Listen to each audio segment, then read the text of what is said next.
This is the brief on the 1996 Buenos Aires miracle.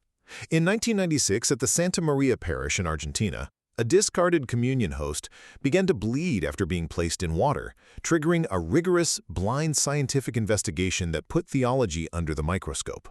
First, we've got to talk about how they kept the science totally airtight.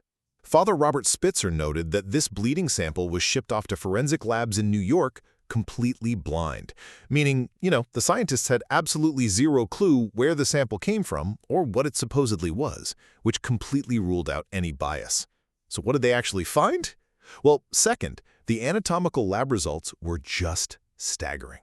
World-renowned cardiologist and forensic pathologist Dr. Frederick Zugibe analyzed the sample and, get this, identified it as living human heart tissue. Specifically, he found it was from the left ventricle, which is the exact muscle responsible for pumping blood throughout your whole body. But here is where the hard science gets truly mind-bending.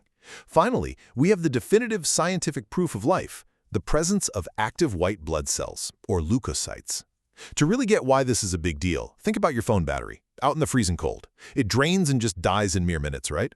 Well, white blood cells do the exact same thing the second they leave a living body. So finding active white blood cells scientifically proved that this tissue was biologically alive at the exact second of the biopsy.